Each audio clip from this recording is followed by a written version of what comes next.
اس نے دھیرے سے کچھ جواب دیا اور اس کے بعد بولیت مانگی. پھر جب تھوڑی دیر ہوئی تو پھر ذرا بلند آواز سے کہا ہو گئے آتا کیوں نہیں.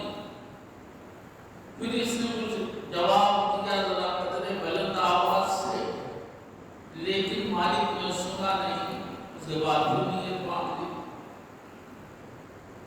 اس کے بعد پھر جب اس نے سلام پھیرا تو غصے میں آ کر کے مالک نے کہا ہو گئے دکانیں بند ہو جائیں گی، مارکیٹ ختم ہونے کا وقت آ رہا ہے، آنا تو نہیں ہے اتنی دیر سے اندر بیٹھا ہوا ہے.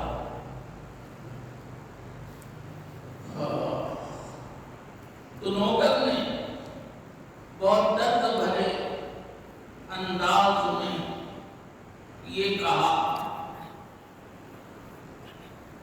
کہ حضور وہ جانے نہیں دیتے، حضور وہ جانے نہیں دیتے. یہ سن کر کے مالک تلملا گیا.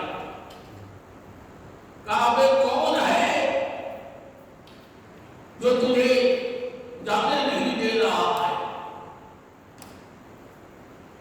اس نے جو جواب دیا نوکر نے وہ سننے کے قابل ہے اور یاد رکھنے کے قابل ہے. اس نے جواب دیتے ہوئے کہا کہ حضور وہی ہے جو آپ کو اندر آنے نہیں دیتا، مجھ کو وہی بات جانے نہیں دے رہا ہے جو آپ کو اندر آنے نہیں دے رہا ہے، یعنی آپ کو توفیق نہیں دے رہا ہے اندر آنے کی. تو بات اس پر چلی تھی کہ بغیر اس کی توفیق کے کچھ نہیں ہوتا، بغیر اس کی توفیق کے کچھ نہیں ہوتا.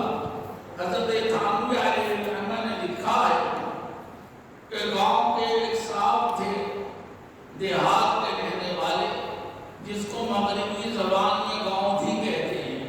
گاؤں کے رہنے والے کو گاؤں تھی کہتے ہیں.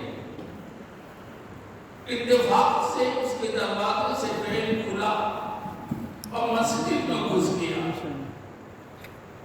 بیل کھل کر کے کہاں گھس گیا؟ مسجد میں. اب نمازیوں نے شور مچایا. مالک تلاش کرتا ہوا پہنچا تو دیکھا بیل مسجد میں ہے. نمازیوں نے بہت ڈانٹا اس کو، کہا بدتمیز، ایک بیل کو نہیں سنبھال پاؤ گے تو کیا سنبھالو گے؟ جانوروں کو بھیج دیا، بیل آ گیا اللہ کے گھر میں. کچھ بدھی ہے، دماغ ہے کہ نہیں؟ اس دیہاتی مانس نے اس گاؤں نے بہت محبت سے کہا نمازیوں سے کہ حضور معاف کیجیے گا، یہ بیل تھا اس لیے مسجد میں چلا آیا. مجھ کو بھی کبھی آتے ہوئے دیکھا ہے، مجھ کو بھی مسجد میں کبھی آتے ہوئے دیکھا ہے. ارے یہ تو بیل تھا کہ چلا آیا. تو بغیر اللہ کی توفیق کے کچھ نہیں ہوتا، بغیر اللہ کی توفیق کے. ایک صاحب تو روزہ نہیں رکھتے تھے لیکن افطاری میں پابندی سے شرکت کیا کرتے تھے. مسجد میں ہمیشہ افطاری کا ایک رواج رہا ہے، تو روزے داروں کے ساتھ مسجد میں وہ ضرور شریک ہوتے تھے. دیہات کا ماحول. کسی صاحب نے ٹوک دیا کہ کہا کہ ارے شرم نہیں آتی، روزہ رکھتے نہیں ہو اور روزانہ مسجد میں آ کر کے افطاری کرتے ہو. تو جانتے ہیں کیا جواب دیا؟ کہ ارے کیا چاہتے ہو، کم سے کم افطاری تو کرنے دو. کیا چاہتے ہو؟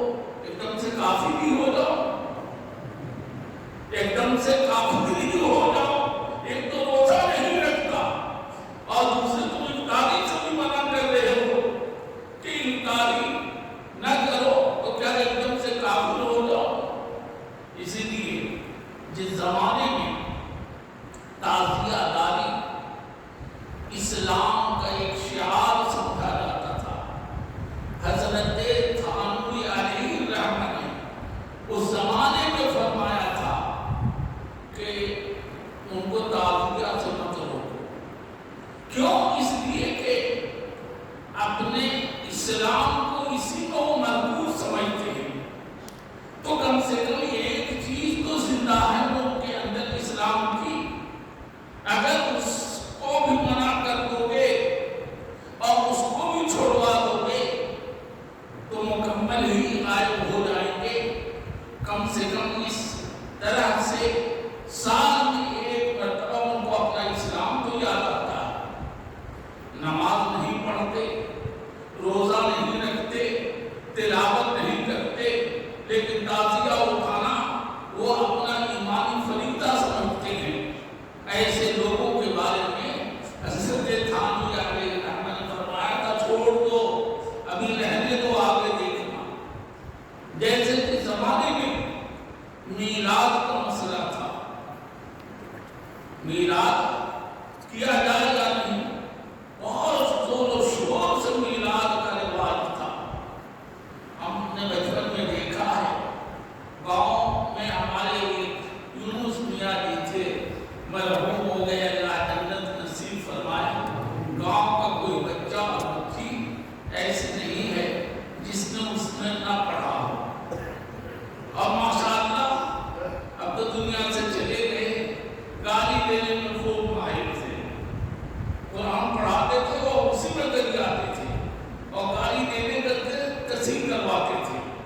ان گالیوں کو میں یہاں نقل بھی نہیں کر سکتا۔ ایک مرتبہ میں 11واں پارہ ان کو سنا رہا تھا، تو اس 11ویں پارے کے شروع میں بنوری وطن کا لفظ آیا۔ کیا آیا؟ بنوری وطن فی قلوبہم۔ تو بیچارے میاں جی تھے، اس کے بعد واو ہے، یہ بنو یہ جمع کا صیغہ ہے، تو انہوں نے آج تک کی مجھ کو یاد ہے انہوں نے بنواری وطن فی قلوبہم پڑھایا۔ جب حافظ آئے اور انہوں نے پچھلا سنا تو پھر میں نے بنواری وطن پڑھ دیا۔ آپ کی نے کھینچ کے لگایا ایک تماچا، کہا بنواری وطن۔ اب وہ ہمت نہیں پڑی کہ قوم میاں جی نے بنواسی وطن فی قلوبہم پڑھایا تھا۔ بہرحال جیسا بھی پڑھاتے تھے، ایک محب اللہ ماموں تھے، وہ مرحوم ہو گئے۔ انہیں کے بیٹھے میں چند چوکیاں ہوتی تھی اور اسی چوکی پر میاں جی پڑھایا کرتے تھے۔ گاؤں کے جتنے بھی بچے ہیں اور بچیاں ہیں، شاید ہی کوئی بچہ ہو جس نے ان سے نہ پڑھا ہو۔ تو اس زمانے میں وہی، حالانکہ ہمارے گاؤں کے سب سے بڑے اور پہلے عالم حضرت مولانا عین الحق صاحب تھے، لیکن حضرت مولانا عین الحق صاحب کے ساتھ میاں جی کے بھی احسانات، یونس میاں جی کے بھی احسانات گاؤں کے اوپر بہت ہیں۔ اور جب مدرسہ مجیدیہ کے نام سے گاؤں میں مدرسہ شروع ہوا تو اس کے مدرس اول وہی تھے۔ بہرحال تو اس وقت میاں جی ہی میلاد کیا کرتے تھے، تو اس عمر کے 10-12 بچے نکلتے مغرب کے بعد، اور انداز یہ تھا اعلان کا، چلے چلا ہو کو کھینچتے، چلے چلا ہو آج میلاد ہے فلاں کے دروازے پر، اس کے بعد اس کا نام بتاتے ہیں، اور پورے گاؤں میں وہ گھومتے تھے، اور ماشاءاللہ لوگ پہنچتے تھے۔ بجائے مائک کے اعلان کے اسی طرح سے اعلان ہوتا تھا۔ بہرحال یہ میلاد کا سلسلہ بہت زمانے سے چلا آ رہا تھا۔ حضرت حاجی امداد اللہ صاحب مہاجر مکی بھی خود میلاد کے قائل تھے۔ ہاں، خود میلاد کے قائل تھے۔ حضرت حاجی صاحب رحمۃ اللہ علیہ سید الطائفہ بھی میلاد کیا کرتے تھے، لیکن اس پر بندش کہاں سے لگی؟ حضرت مولانا رشید احمد گنگوہی سے۔ حضرت مولانا رشید احمد گنگوہی سے مسلسل کئی بار حضرت تھانوی نے اس مسئلے میں تبادلہ ایسے خیال کیا، اور مسلسل علمی مذاکرہ دونوں حضرات کا ہوا۔ بہت دنوں کے بعد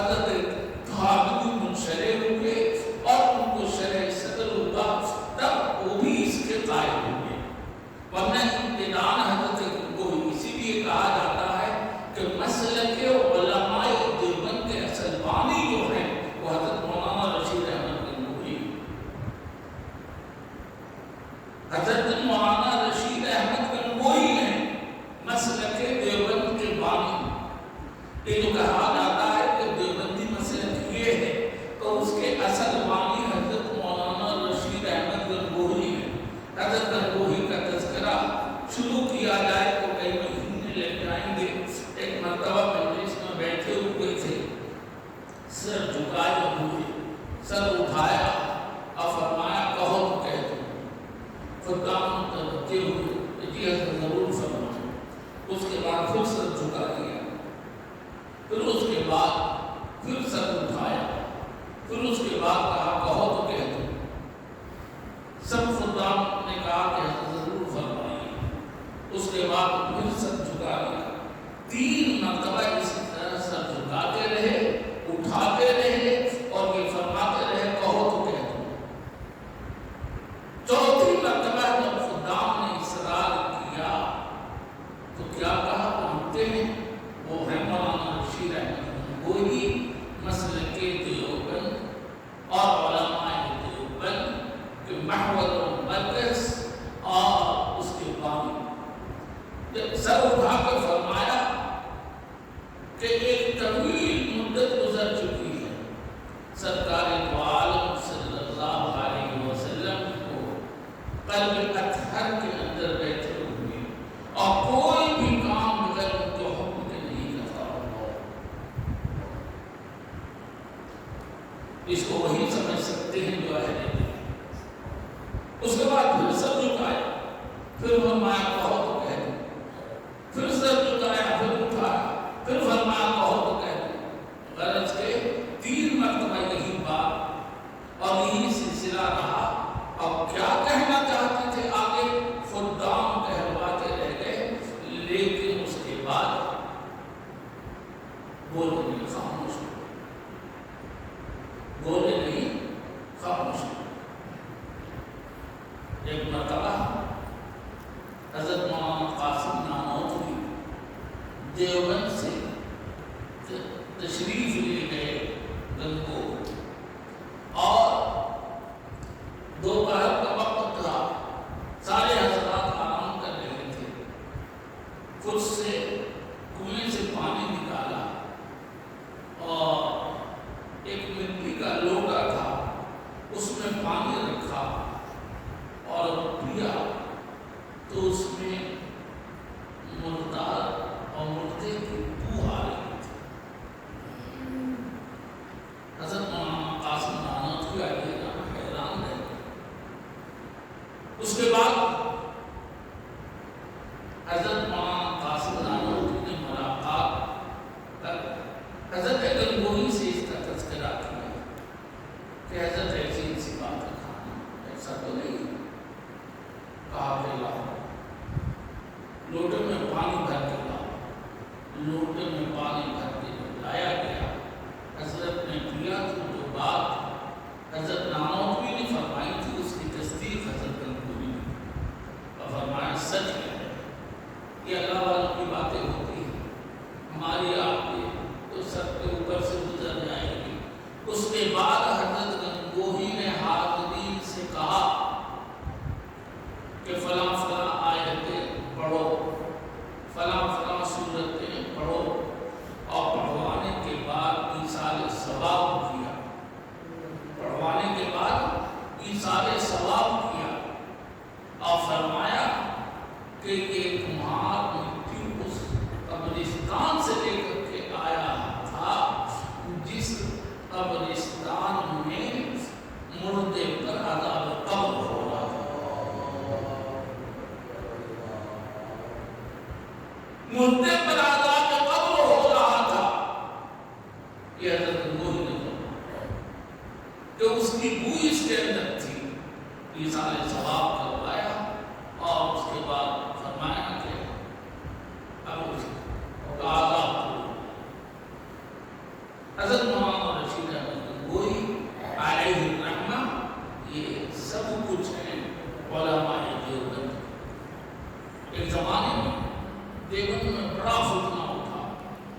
وہ کہے گا کہ دیوبند ہمارے گاؤں میں, ہماری بستی میں, ہمارے قصبے میں, اور ان کے ممبر کہاں کے ہیں؟ کوئی ممبئی کا ہے, کوئی برہانپور کا ہے, کوئی پونا کا ہے, کوئی دلی کا ہے, تو کوئی کہیں کا ہے, کوئی کہیں کا نہ ہے.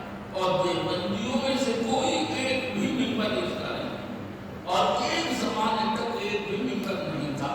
دارالعلوم دیوبند کے انقلاب کے بعد اس کے اندر دیوبند کا ایک ممبر رکھا جانے لگا ہے, ورنہ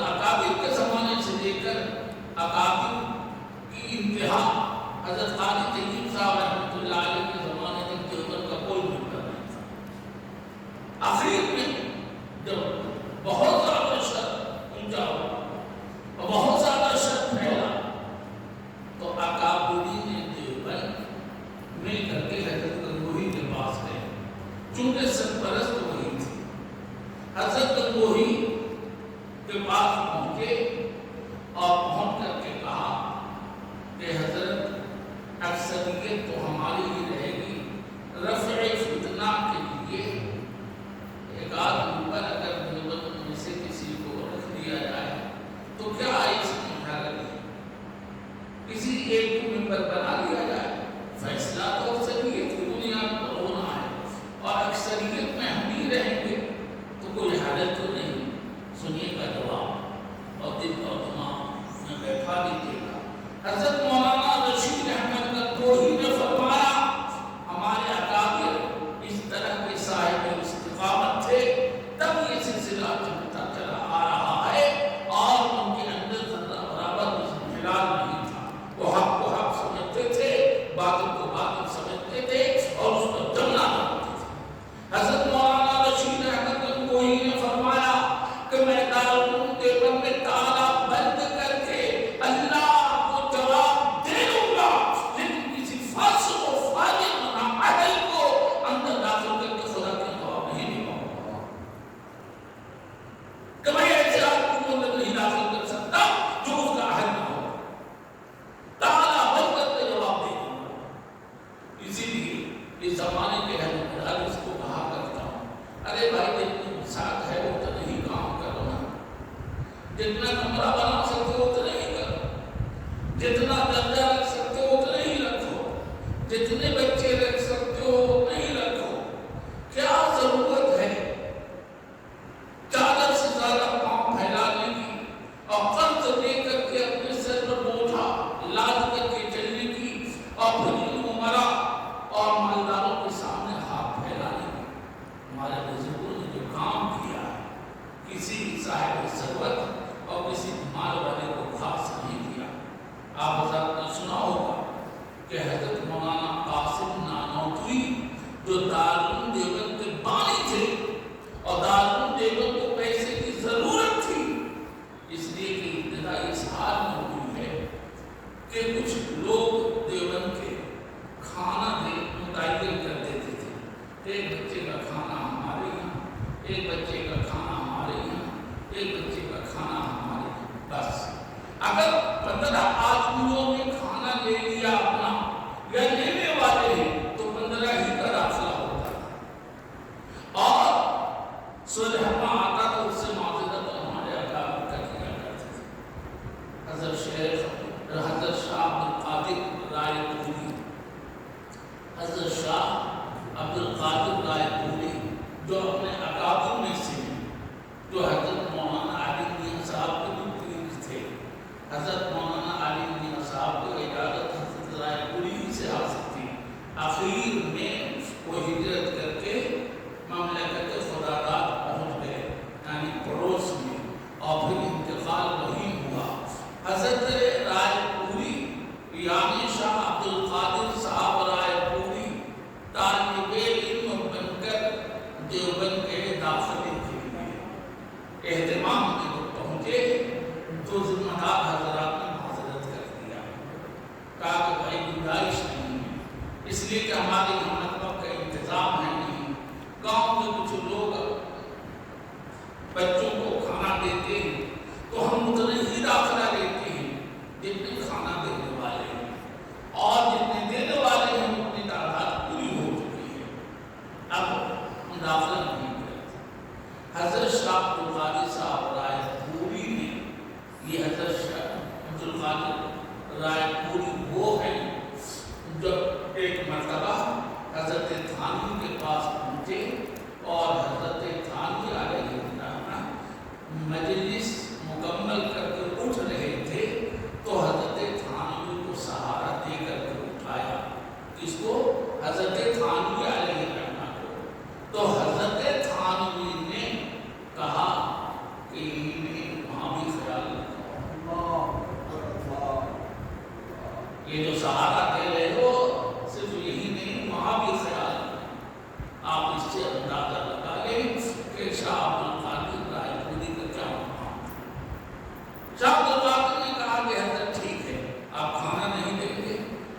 پڑھنے کی اجازت ہے یا نہیں؟ کہاں پڑھنے کی اجازت ہے، لیکن کھانے کا انتظام تم کو خود کرنا ہوگا۔ کتابوں میں موجود ہے کہ حضرت رائے پوری نے داخلہ لیا اور دن بھر پڑھتے تھے اور رات کو سبزی منڈی جاتے تھے، سبزی بیچنے والے جو پورا کباڑ ڈھونڈ کر کے جاتے تھے اسی کو چھانٹ کر کے لے کے آتے، چن کر اس کو دھوتے اور اس کو کھاتے اور اس کے بعد دن بھر پڑھتے تھے۔ میرے بزرگوں اور میرے عزیزوں، تب یہ اتنے بڑے بڑے حضرات ہوئے ہیں اور تب اللہ نے ان سے وہ کام کیا۔ یہ علم مجاہدہ چاہتا، اپنے بڑوں نے مجاہدے سے اس علم کو حاصل کیا، لیکن آپ تو تعلیمات کی فراہمی کر کے اخباروں میں دیا جاتا کہ ہمارے یہاں یہ سہولت ہے تو یہ سہولت ہے تو یہ سہولت ہے تو یہ سہولت ہے، اور وہ سہولتیں نہیں پوری کر پاتے ہیں تو ایمانداروں کے سامنے ہاتھ پھیلاتے ہیں۔ قرآن کر رہا تھا کہ حضرت مولانا قاسم نانوتوی باوجود کہ دارالعلوم دیوبند کے بانی تھے، لیکن وہ تو نہیں حضرت شاہ فرید صاحب کو مانا تھا، خود اہتمام نے ہاتھ میں نہیں رکھا، خود اپنے ہاتھ میں اہتمام نہیں۔ اور ایک محتمل کا مطلب یہ سمجھا جاتا ہے کہ مالیات کی فراہمی اس کے ذمہ۔ اس زمانے میں بہت نواب تھے جو بلاتے تھے، جو ملنے کے خواہش مند تھے، لیکن کسی نواب کے یہاں نہیں، کسی نواب کے یہاں نہیں ہے، کسی نواب کے یہاں نہیں ہے۔ ہاں، یہ اللہ والوں کو یہی حال ہوتا ہے۔ ایک بزرگ تھے، ان کے خانقاہ میں بہت لوگوں کی آمد و رفت تھی، بہت لوگ ٹھہرتے تھے، بہت لوگ کھاتے تھے، لنگر چلتا تھا۔ تو ایک مرید تھا ان کا جو اس زمانے میں بزرگ تھا، اس نے سونے کے پترے پر ایک پورا علاقہ حضرت کے خانقاہ کو وقف کر کے بھیج دیا، وقف کر کے کہتے تھے اس پورے علاقے میں جو کچھ آمدنی ہوگی وہ آپ خانقاہ پر خرچ کریں۔ جانتے ہیں حضرت نے اسی سونے کے پترے کے پشت پر کیا لکھ کر کے بھجوا دیا، لکھوا کے بھجوایا کہ لکھو ماں آپ روئے فقرو قناعت نمی برے، ماں آپ روئے فقرو قناعت نمی برے،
ایسی جگہ سے جہاں سوچ نہیں سکتے، لیکن اللہ کا تعلق ہونا چاہیے۔